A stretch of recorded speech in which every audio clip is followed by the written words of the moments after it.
बोलो चौथ माता की जय। एक राजा और रानी थे। रानी के कोई संतान नहीं थी। माघ मास के चतुर्थी व्रत को करते हुए कुछ महिलाओं को रानी ने देखा तो उनसे पूछा, आप यह कौन सा व्रत कर रही हैं? तो सबने बताया, हम संकट चतुर्थी का व्रत कर रही हैं। इसमें क्या होता है? तो वो बोली, इसमें हम सब चौथ माता और गणेश जी को तिलकुट्टे का प्रसाद चढ़ाते हैं। इस व्रत को करने से सभी मनोकामनाएं पूरी हो जाती हैं। तब रानी ने कहा कि मेरे घर में संतान नहीं है, तो क्या इस व्रत को करने से मेरे को संतान की प्राप्ति हो जाएगी? सबने कहा, आप तिलकुट्टा बोल देना, आपको संतान की प्राप्ति हो जाएगी। रानी घर गई। उसने अगले वर्ष व्रत नियम लिया और चौथ माता का व्रत किया। पूजा करते समय उसने चौथ माता को तिलकुट्टे का प्रसाद चढ़ाया और बोली, हे चौथ माता, अगर 9 महीने बाद मेरे पुत्र हुआ तो मैं अगली चौथ को आपके 1.25 सेर का तिलकुट्टे का प्रसाद चढ़ाऊंगी। समय बीतता गया और 9 महीने बाद रानी ने एक सुंदर पुत्र को जन्म दिया।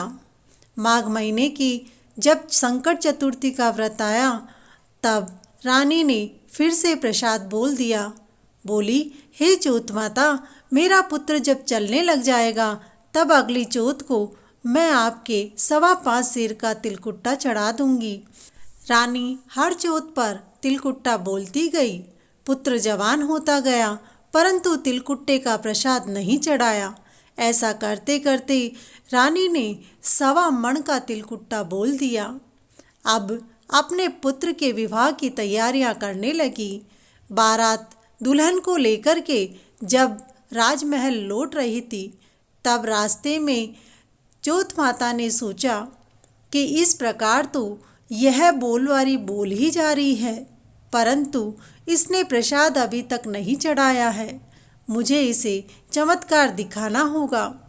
तो चौथ माता ने रथ सहित दूल्हा और दुल्हन दोनों को ले लिया।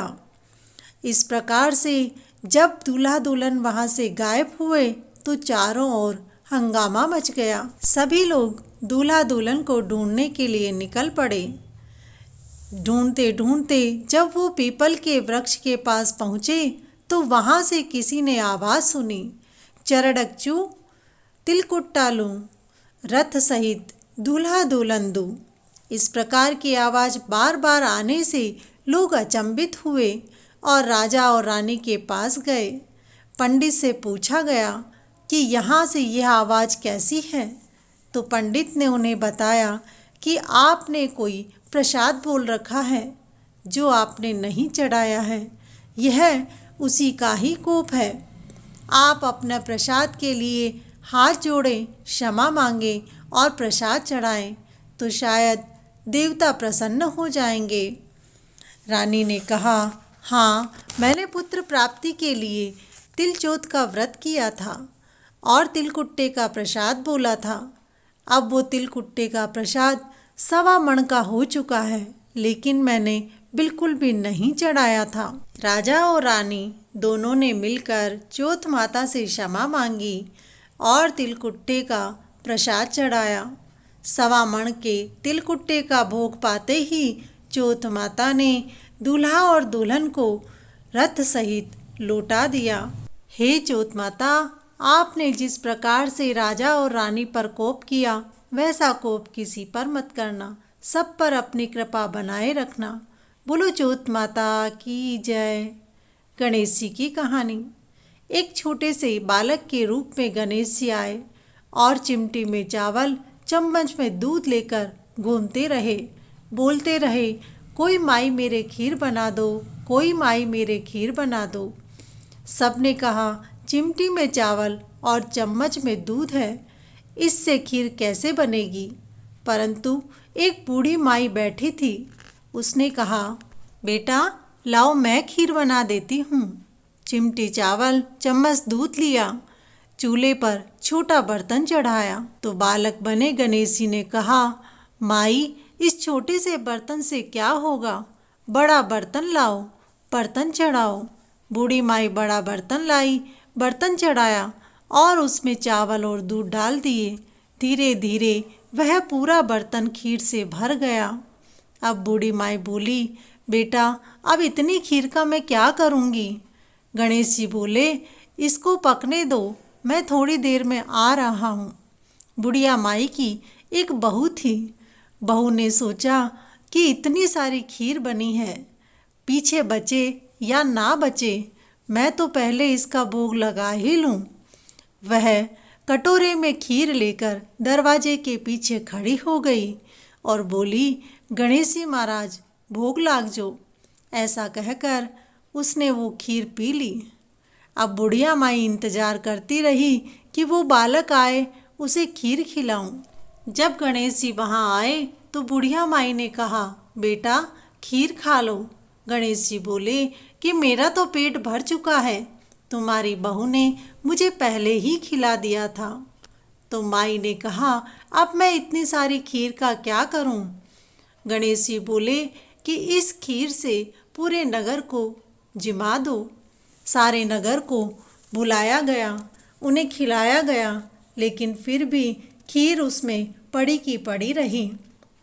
हे गणेश जी महाराज, जिस प्रकार से उस बुढ़िया माई के लिए आपने भंडार भरे, वैसे ही कथा कहने, सुनने और हुकार देने वाले सभी के भंडार भरे रखना। बोलो गणेश जी महाराज की जय। इस साल की पहली संकष्टी चतुर्थी व्रत 29 जनवरी को है और माघ महीने में आने वाले इस व्रत को तिलकुट चतुर्थी भी कहते हैं।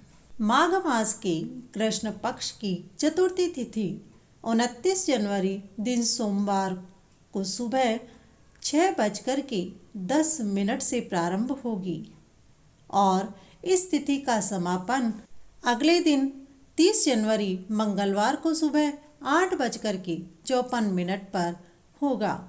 उदया तिथि के आधार पर संकट चौथ का व्रत और पूजा 29 जनवरी को की जाएगी। संकट चौथ के व्रत में पूजा का मुहूर्त 29 जनवरी को रहेगा। 29 जनवरी को 9:44 तक शुभ योग बना हुआ है। इस योग में पूजा करना शुभ माना जाता है। दिन का शुभ मुहूर्त अभिजीत मुहूर्त भी माना जाता है। अभिजीत मुहूर्त दोपहर 12:13 से 12:56 पर होगा। संकट चौथ के दिन चंद्रमा को अर्घ्य देने का समय रात्रि 9:10 पर है। 9 बजे चंद्र उदय होगा। चंद्रमा का उदय होने पर सुहागिन महिलाएं जो व्रत कर रही हैं वो चंद्र को अर्घ्य दें और व्रत खोलें।